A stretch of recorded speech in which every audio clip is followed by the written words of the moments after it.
आज आमर प्रिय नेता मान्यवर नवीन पट्टनायक मुंबई चिकित्सा हाँपाई गले गोटे कथा आम देखिलु लोकंकर असंभव भाव प्रवणता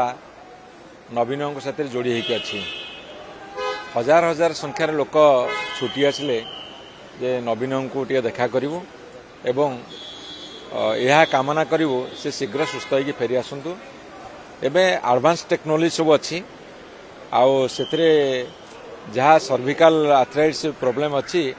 सेटा बहुत सहजरे हो पार एवं से बहुत शीघ्र सुस्थ हो फेरी आसवे किंतु गोटे संदेश गोटे वार्ता आज जे सारा ओडिशार जनसाधारण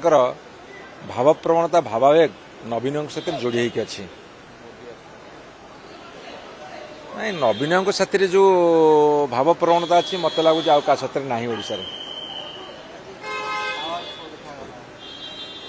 नाई आपण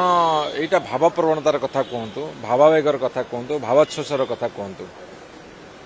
जड़े तांकर स्वास्थ्य पे जाइछन्ती मुंबई से समस्ते प्रार्थना कर शीघ्र सुस्थ हो फेरी आस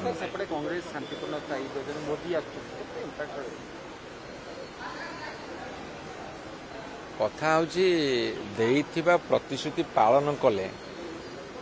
एवं डबल इंजिन कथा माने डबल अनुदान देले एवं डबल काम कले लोकंकर आस्था भाजन हो पाले प्रभाव रहिबो नहले ये केवल तांकर गोटे आयोजित और प्रायोजित कार्यक्रम विशेष प्रभाव न थाए।